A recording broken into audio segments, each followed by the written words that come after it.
Hello, my name's Derek James and welcome to this introduction to 21st century job search with Leys News. Now, if you are of an age where you will be looking for a job in the not too distant future, or you're looking for a job now, using the World Wide Web as a tool to be in front of potential employers is obviously the way to go if using the World Wide Web can increase your chances of getting a job by 150%. You heard me. Now, there are a number of developments that have taken place in the last 15 years because of the World Wide Web that has made it easier for you to find the type of job you want, or more correctly, for the type of employers who are looking for you to find and identify you as the candidate that they want to hire. So what I'm going to do in this introduction is go over what this 21st century approach to looking for jobs is all about and what it entails, and how you can keep up to speed with everything in the job search world, both locally and internationally. Now, stage one.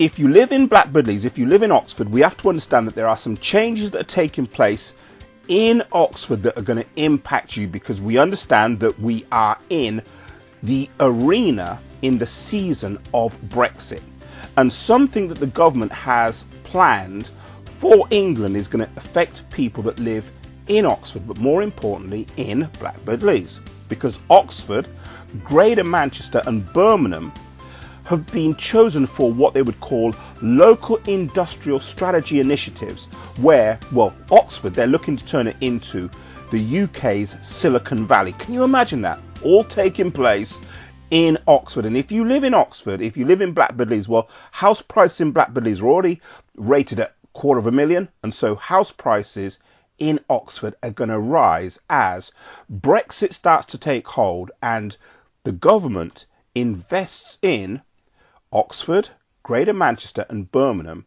to turn these three cities into industrial powerhouses. So we all know that Oxford is famous for the BMW plant. We'll start thinking about Oxford being more like Silicon Valley. Now, as Oxford goes through its Silicon Valley metamorphosis, we have to understand that the people that are going to get those type of jobs are the people who are, basically, you're going to have to be a tech head. But not everybody is suited to working at the BMW plant, and not everybody is suited to working in the tech industry. So what we're going to be doing is we're going to be looking at how you can set yourself up to find jobs in all sectors of industry.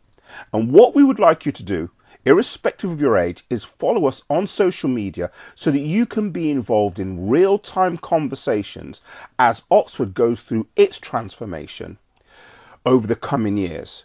If we'd have wound the clock back 60 years, then some parts of Leys would have been seen, well, you would have experienced it as farmland.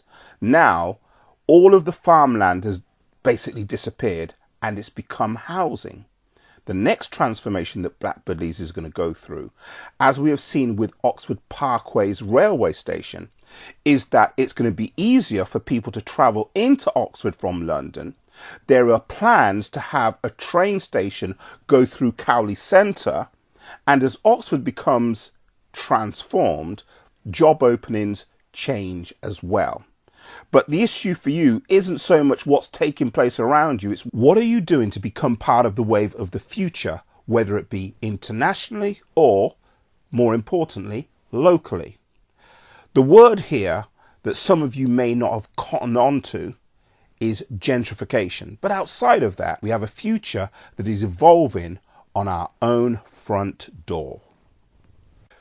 Once upon a time, the way in which you would look for a job would usually be to go to a publication, a newspaper, go to the job section and look through the jobs that have been listed and advertised with the hope that there's going to be something that is going to be there for you, and you're going to say, right, okay, I'm going to put together my letter, I'm going to write to that company, give them my CV, or if you're from America, give them my resume, with the hope that what I submit gives me a chance of getting access to that job. But the world that we now live in has changed beyond all recognition. And to illustrate the point, over the last 40 years, so we're dealing with a time before the internet and we're now moving into the present age that we now live in. Over the last 40 years, there has been a rise in fraudulent qualifications. And so there is a man from the FBI who I will quote when you listen to the entire presentation about 21st century job search. There's a man from the FBI who has been working in the area of fraudulent qualifications. And his latest set of research shows that 50%, now I want you to listen to this, 50% of all recent PhD qualifications are fraudulent. You heard me, 50%. Now, what does that mean in terms of you looking for a job? Well, you will have heard of websites like monster.com, you will have heard of websites like LinkedIn. So, when you go on LinkedIn and you're looking through these profiles, if people are stating that they are newly qualified PhD people, then within reason, 1 out of every 2 is going to be a fraudulent qualification. And so if you now are looking for a job, you may find that you are going against people who have got fraudulent qualifications. And because a number of websites and a number of jobs are now sifted using an algorithm where they ask you to submit your CV via the web, you might not even qualify for a job because somebody else who states that they are more qualified than you has used a system and they've maybe bought a PhD for, let's just say, $1,500, okay? So they've got a certificate that they can't live up to, but they bought it for $1,500, and with that certification, what they have now done is put themselves in for a job, and you automatically are outclassed. Not because they're better than you, but simply because the system will not register you, it will register them as being more qualified. So in this world of fraudulent CVs, in this world of a lot of competition, you need to understand how it is that you need to position yourself so that you are seen in a way that others aren't. Now, the great thing about the digital world that we live in today is that you are not going to be limited to applying for jobs within your location. So let's just say that you live in Blackbird Leys and you want to look for work in New York, you want to look for work in Canada, you want to look for work in the West Indies. It doesn't matter where it happens to be. The World Wide Web enables you to find jobs and submit CVs in a way that was never possible before the evolution and development of the internet. So what we have done is put together a 5-hour online training program, which is really a 5-hour presentation, much like the one that you're listening to now. And all you've got to do is allocate some time per day to listen through the various ideas that are actually contained in this presentation that goes through 21st century job search. And in this new world, you'll be able to find the types of jobs, the types of training openings that were never available to anybody pre the development of the web. Now, this is where I think this introduction gets really interesting for you, the listener.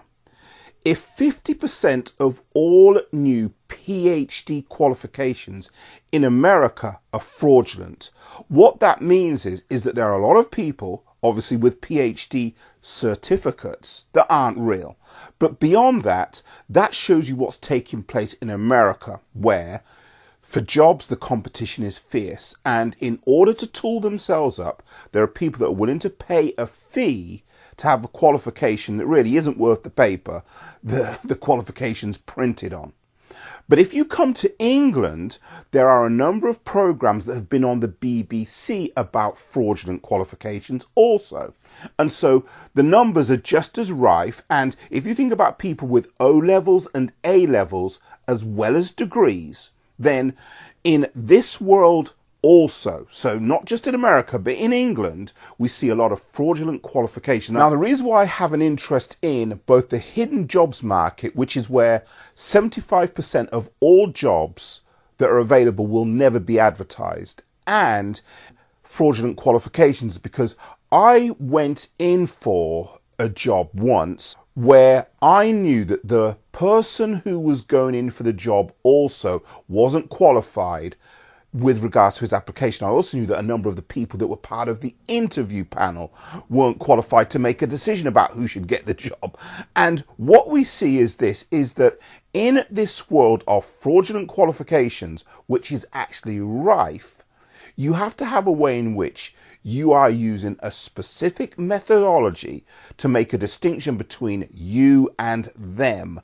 And what you can't do is stop other people from lying, but what you can do is do what is necessary to make sure that people see you as the only viable option. But we have to understand this. The boss of Sun Microsystems, so we all know Bill Gates and Apple. Sun Microsystems is a company that's kind of like in the same type of business. And the boss of Sun Microsystems made a statement to a group of business leaders, and he said, "Do you think that the people who you have employed are the best in their field?"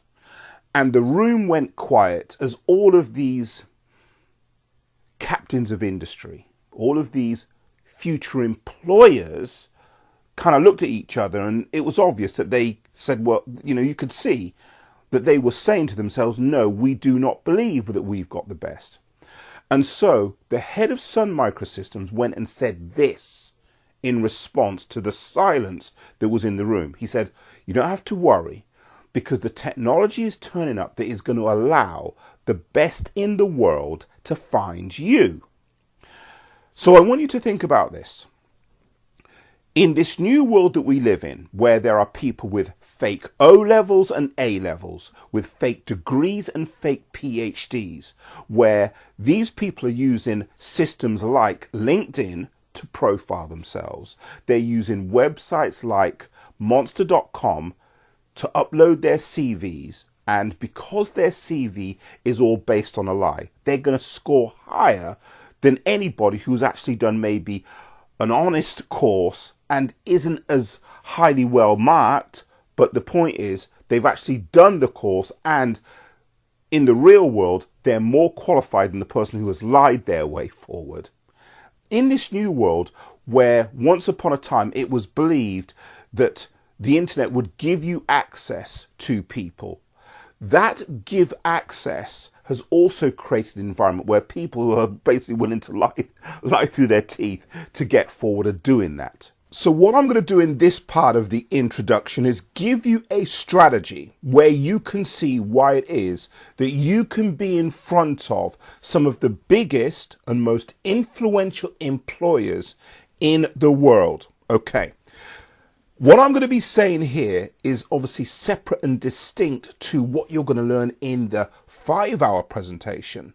So this strategy is really a component part of what you're going to hear in the 5 hours. But the 5 hours gives you a set of ideas that you're going to custom create for yourself. But what you're going to hear now is why you can be in front of some of the biggest employers in the world. Okay, so here we go. There are some magic numbers that you need to understand. One is the 6 degree of separation theory. 2 is the number 150. Now, the 6 degree of separation theory is really simple to understand. The 6 degree of separation theory is really the idea that you are 6 steps away from, let's just say, somebody famous. So there's somebody who you know, who knows somebody else, who knows somebody else, who knows somebody else, who knows Prince Charles. Okay. So with the 6 degree of separation idea, the concept is this, is that you can be in front of anybody who has influence because you're 6 degrees away from them. So in real life, I have a friend who is a Deputy Lord Lieutenant of Oxford, and I've known him for over 20 years. But as a Deputy Lord Lieutenant of Oxford, he works under the Lord Lieutenant of Oxford, who reports to the Queen. And so in that network, my friend knows somebody who does literally work for the royal family. Now, in real life, how that translates to you is you are 6 degrees from somebody who could be a good business partner, somebody who could be a good person to work with regards to you getting the job that you want. What social media can do is help you accelerate that 6 degree process. However, as with my friend who I've known for over 20 years, if I've got nothing of relevance for him to give to the Queen, so to speak, and if you have nothing of relevance to give to somebody in your 6 degree network, then the 6 degree of separation idea isn't going to work for you. So kind of think of it like this. If you've got a bad reputation with some people, then that isn't going to translate through their 6 degree network, because there are some people who you will introduce to others and there are some you don't. All right, now then. So the 6 degree of separation idea is simple to understand, that you are so many steps away from the Queen, so many steps away from a useful contact. But what social media enables you to do is accelerate that process. Now, the next number is 150. 150 is really simple to understand for 2 reasons. With a video CV, you can accelerate how you can get that 6 degree of separation process to work for you. And the other thing about the number 150 is that within reason, most people who get to a certain age have met a lot of people throughout their lifetime, but within reason, most people will always have a core group of 150 friends who they know. So when we look at social media, there's this idea that there are some people who are celebrities that have got 1, 2, 3, 4, 10 million, 20 million, 100 million social media followers. Now that's all well and good, but outside of that 150 million followers, you're only going to ever have 150 people as friends, as your core group, that if you're going to have a wedding, there are the 150 that you're going to invite. If you're going to have a birthday party, there are the 150 that you're going to invite. But outside of that, in terms of small groups, most of us have the 50 to 60 people that we see on a regular enough basis where our friendships with those people are kind of solid. They know us, we know them, and so you've already been vetted or assessed by your key 50 to 60 people, 150 people at max. So the big TV show at the moment is Love Island, and if you're a reality TV show nut, then you will know all of the people who are in Love Island. Now, the issue isn't reality TV, the issue isn't a video CV, the issue isn't social media. What Love Island shows us is this, is that vicariously through television you can know somebody. Now, there's a film that I like called October Sky. It's a great movie, and in a nutshell, what the film is about is 4 young kids who end up having great jobs. So one of the kids ends up working at NASA. But the reason why these 4 young kids are able to achieve these great results in their life, because they come from a nowhere city, is because they had somebody, a teacher behind the scenes, who said, you can, you can, you can.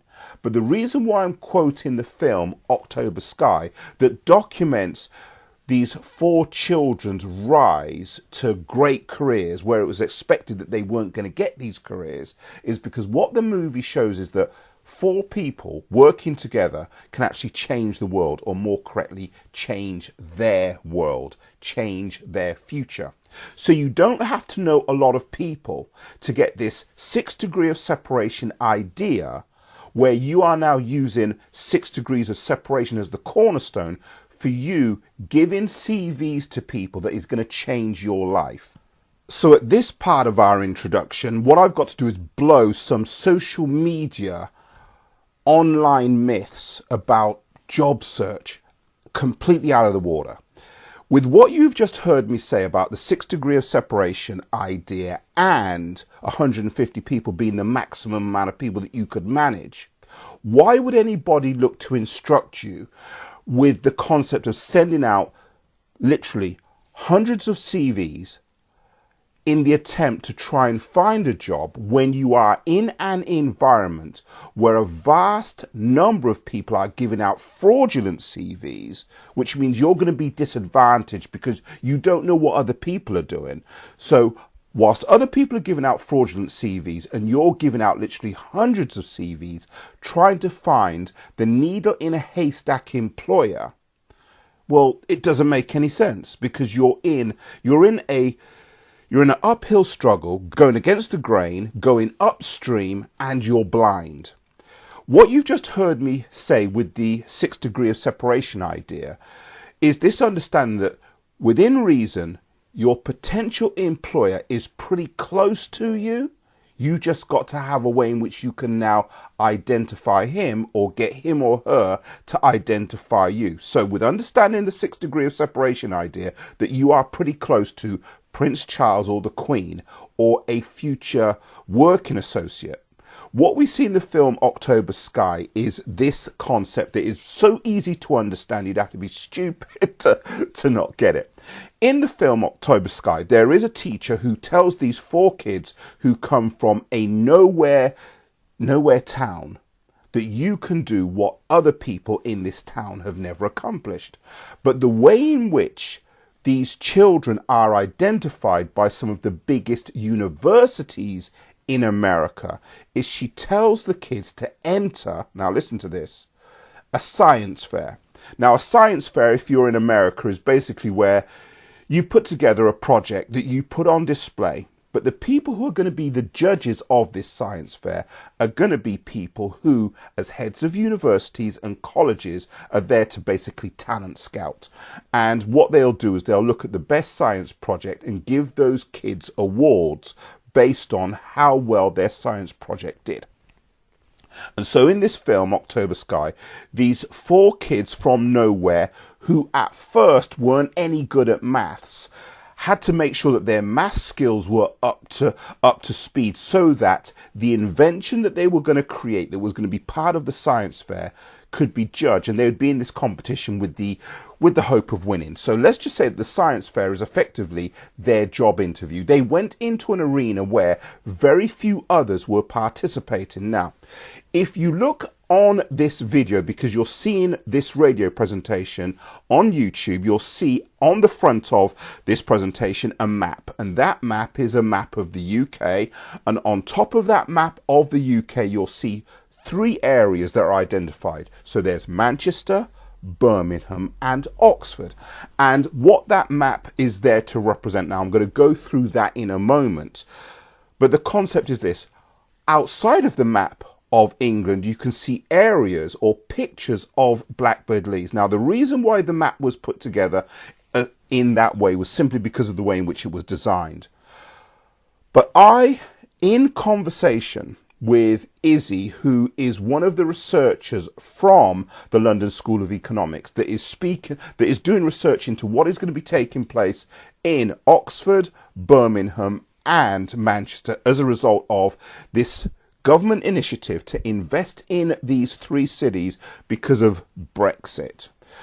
Izzy said to me yesterday, now I want you to understand this half-an-hour presentation has actually been recorded over a 3-day period. So the reason why it is presented in the way that it is because it took a few days for this half-an-hour presentation to actually be put together and me insert other things, other thoughts that would be relevant to this introduction. So yesterday, speaking to Izzy, who's one of the researchers from the London School of Economics, she said to me, Derek, don't forget that blah, blah, blah, this is what they're doing and so on, such and such, and the Oxford, Birmingham and Manchester are part of. Now, anybody who saw this presentation and how it was being put together before I had the conversation with Izzy knew that, well, they knew what the presentation was going to look like. They've seen the map with Blackbird Leys pictures inside it. But me highlighting Oxford, Manchester and Birmingham on the map was done as an afterthought as a result of Izzy saying, don't forget that this is what they're doing in Oxford, Manchester and Birmingham. So the last minute tweak to the visual side of this presentation was done as a result of real-time input into me making this presentation available to you guys from Blackbird Leys and anybody else that's listening or viewing from any other part of England or the world. Then on top of Izzy putting her 2 cents in, Sasha East, who you will know as a community worker in Blackbird Leys, who is one of the chair people for Leys News, said, oh, Derek, what is your jobs presentation going to do for helping people that are looking for these types of careers? Now, within reason, when you listen to the 5-hour presentation, you're going to understand that the presentation is kind of aimed at certain types of people with certain types of jobs. However, the principles, broadly speaking, can fit anybody, but you're going to have to custom tweak what's being said specifically to you. But Sasha was saying, yeah, but what about people that are going for, more, and she would use the word lower scale jobs? Can what I'm doing help them? I said, yeah, kind of, sort of, but that's not really what I'm doing. However, the concept that we're working with is this, is that when Sasha started asking me about, is what I'm doing going to help? Now, nobody can help everybody. You can't be all things to all people, but general principles, in other words, what side of the road do you drive on, applies to everyone.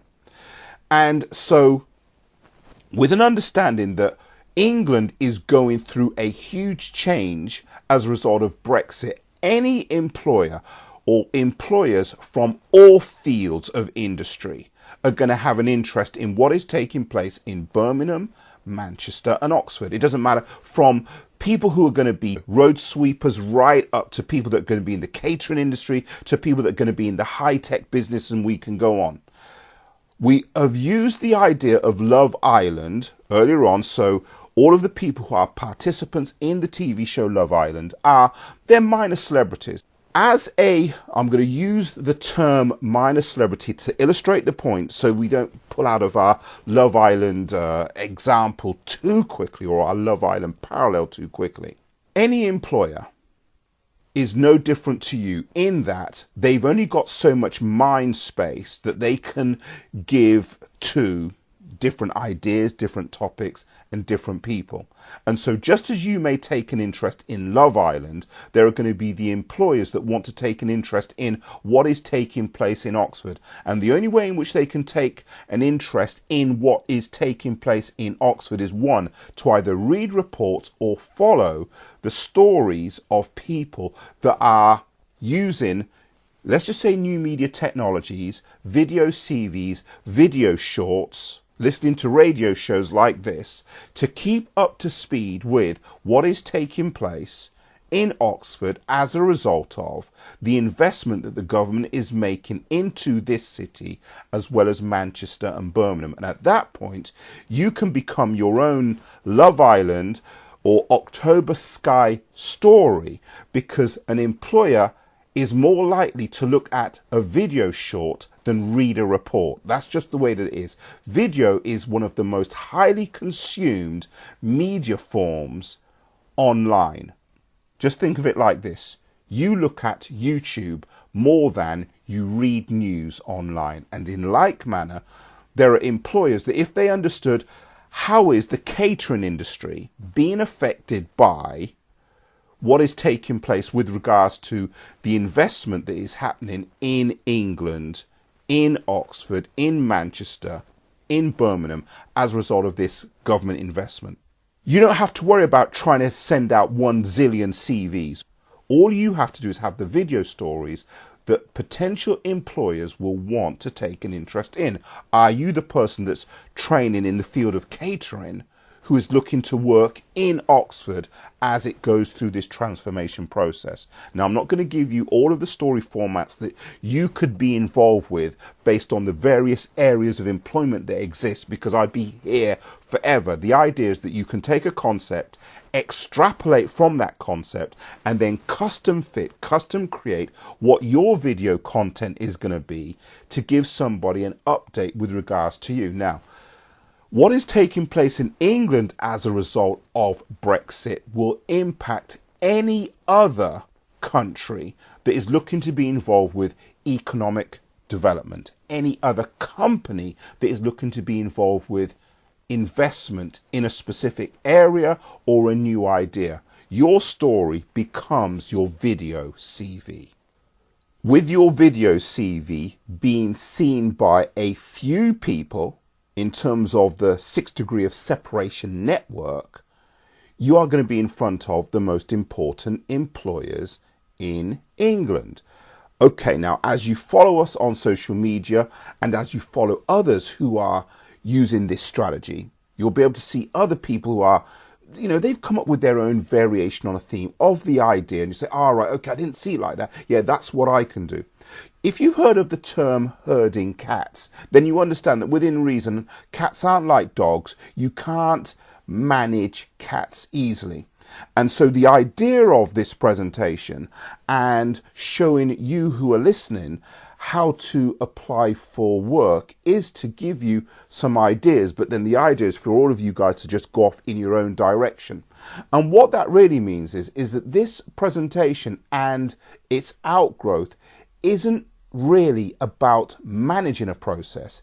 It's about dropping an idea into an environment and then that idea taking on its own form, with you guys then going off and implementing what you need to do to get the job that you want. In other words, the concept, if we're going to use the official term, is disruption. So the concept being disruptive doesn't really fit a typical learning environment where somebody's going to be at the front of class and they're going to be the conductor who is going to tell everybody what to do precisely. It's about you taking on board an idea and then applying it to your situation correctly.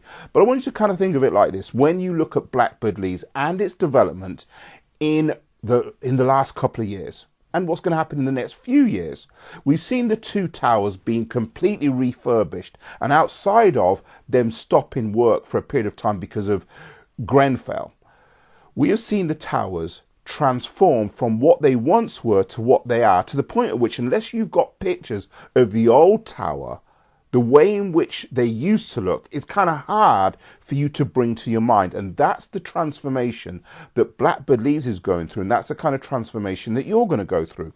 In a few years' time, the church that we know in the centre of Blackbird Leys will disappear. It ain't going to look like that. They're going to get rid of it. They've already got the plans for what they want to do to rebuild. Blackbird Leys is going through a change. And with things around us not standing still, you don't want to be standing still either. Now, there will be some of you who will be listening to this presentation who may have gone to a job club, a government-based initiative that is designed to show you how to look for work, maybe by applying online, but everything that you will have heard me say in this presentation, in light of the way in which job club initiatives are set up, it makes no sense. In actual fact, I'm going in the complete opposite direction. But what I've done is I've given you a justification for that opposing way of doing things. But you can see how it works within the context of the examples that have been given you. If you were at a government job club, because they have got a directive to try and get so many people into work within a certain time frame, they're not going to tell you how to do something that is going to be according to what may suit you best. It's about what they think needs to be done for you to be hyper productive. And so in some cases, there have been some people who have been told that you must send out 20 CVs a day, but I've already given you the numbers in terms of the amount of people that you may know or can manage. The magic number is 150. So if you were in a direct relationship with 150 people who were potential employers, the only amount of people that you could manage at max is 150. Going over that, it doesn't work. So if you think about your CV, trying to send out over 150 CVs to a potential 150 employers, at max, how many can you manage over the 150 threshold? The number is 0. In actual fact, you're now being inefficient because you're not following up on those people who already know you exist.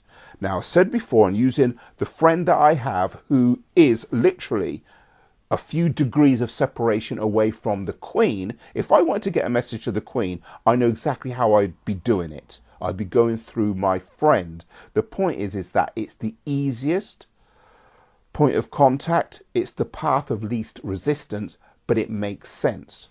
With everything that has been explained so far, you can see, irrespective of the business sector that you're involved with, employers are coming into Oxford, but more importantly, employers are looking at how investment in areas, of which Oxford happens to be one, changes how they may have to function with regards to anything that they're doing.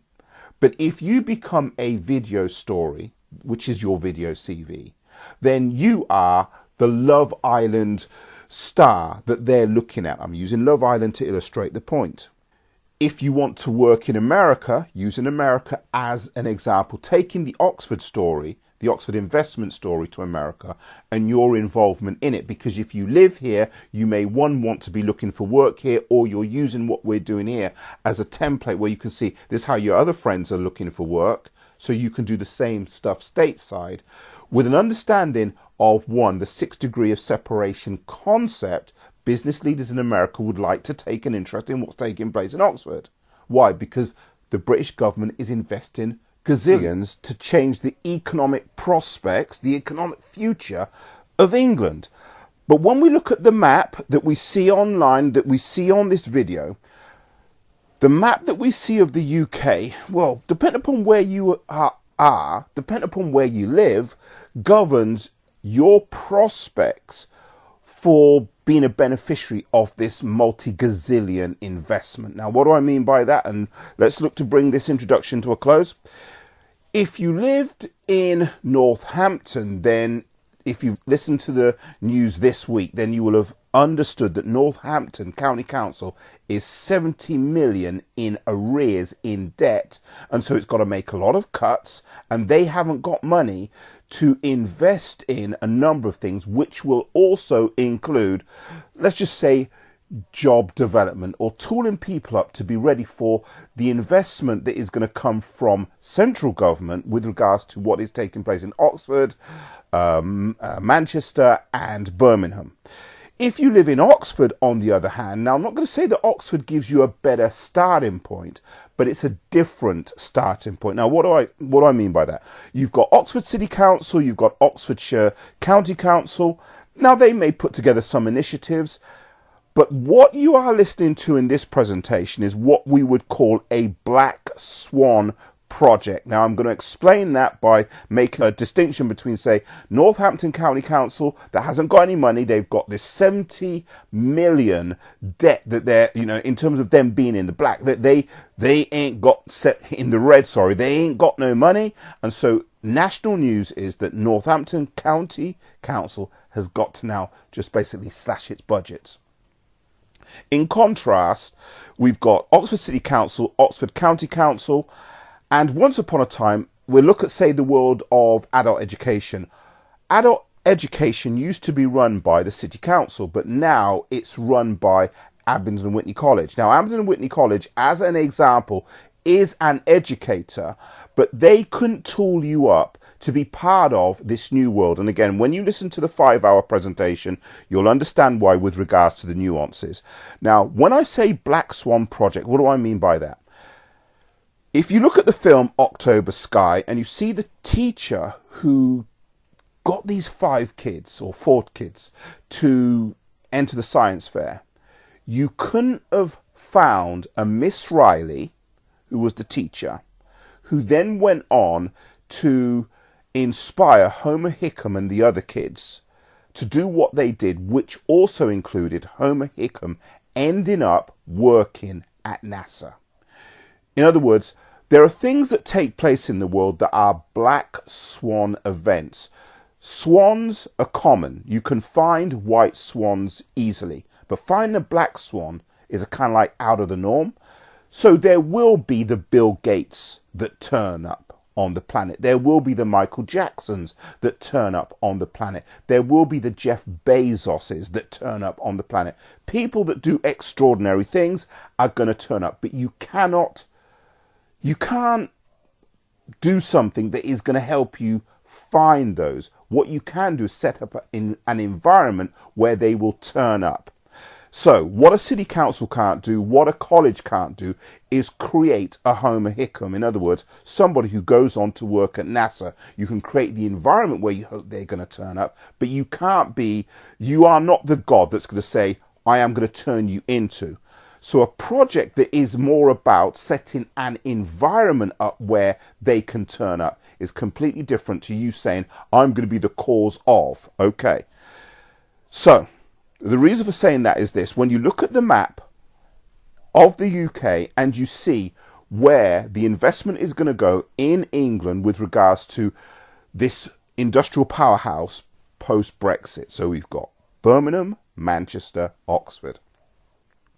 And you look at the various points in England where people can commute to Birmingham, Manchester or Oxford as the investment starts to turn up and the investment starts to change the economic options that are going to be in Oxford, Birmingham and Manchester. The economic investment that is going to go into Oxford, Birmingham and Manchester is completely different to the economic investment that would go into putting a car factory in Oxford, of which, if you live in Blackburn Leys, British Leyland, once upon a time, which is now BMW, is literally a 5-minute walk away. The difference is simply about the threshold or the level of skill that you need to work at the factory. So that's why you can have people come from all over the world, people come from Poland and different parts of Europe, who will then migrate, move to Oxford so that they can work in the factory. But the type of person that's going to migrate so that they can work in the factory and the type of person that's going to migrate so they can work in Silicon Valley is completely different. Okay. Now, with that being said, in terms of the hidden jobs market, which is what this presentation is the introduction to, you may have as many career directions as there are people sitting in front of you. So by giving people a general overview and a general idea about how to find work online and how to position themselves so that they can be in front of people using this 6 degree of separation idea with a video CV, what we have here is a world where when you are speaking to people, you do not know if you have in front of you a potential Homer Hickam.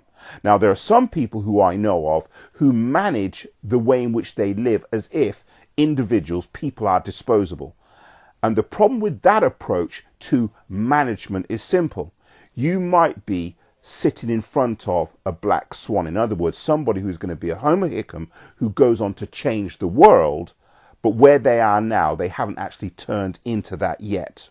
So the people that are involved with the $1 billion a year fraudulent CV initiative, where what they've done is they've bought a qualification online. So it might be a degree, it might be their O levels, it might be an A level. People that are buying them their way forward through fraudulent means really don't know who they are, and they haven't gone through their own process of discovery. And what they're doing is they're trying to qualify themselves in front of, now listen to this, a computer algorithm, because that's how CVs are submitted. But the problem with the computer algorithm CV submission method is simply this. You are not in front of someone who's going to make a distinction between you being good and somebody else being bad. However, with a video CV that's part of a news story, and again, we'll be showing you how that all works as time unfolds, but you'll learn a lot in the 5-hour presentation. With a video CV, you are now the Love Island star in front of a potential employer. In other words, that form of being in front of people beats the sending out 1,000 CV methods that has been proved to be less effective. And there's a BBC programme that you're going to be told to listen to, that you can listen to on iPlayer, that shows you about why it is that CVs today are less effective than they were 30, 40 years ago. At the bottom of this presentation, you can see a time code. And what the time code does, it gives you the ability to mark where, if there's something of interest that you've heard, you can rewind to the time code and hear that point again. But if you want to become part of a discussion group, maybe you and friends or you and Leys News, then you can ask questions about something that you heard in a time code, and you might find an idea that you can modify and share that modification with your friends. But the point that I'm making here with this presentation as an introduction to 21st century job search with Leys News is this: the old rules of looking for a job aren't the same as they are today.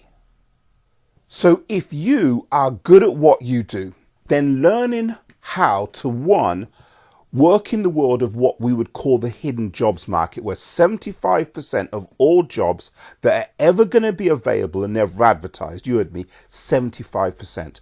Working in that world is going to be easier than working in the world where the jobs that are advertised are going to be petitioned for by a lot of people who have got lying CVs. Now, understanding how the hidden jobs market works gives you the ability to find and locate the type of work and jobs that, one, may be better paid, better working conditions, and giving you better life options than the jobs that are advertised, where basically it's a feed-in frenzy. And you're going to have a lot of competition, legitimate and illegitimate, going for the same job. So the hidden jobs market, in terms of an idea, is understanding that 75% of all jobs that will ever be available are never going to be advertised. But we also have to understand that there is a world that now exists where there are a number of people who are willing to lie, and they have got fraudulent qualifications in the form of O-levels, A-levels, degrees and PhDs, which they've paid for, so they can then qualify themselves for jobs that they may not be suited for. So with that, welcome to the world of 21st century job search with Leys News.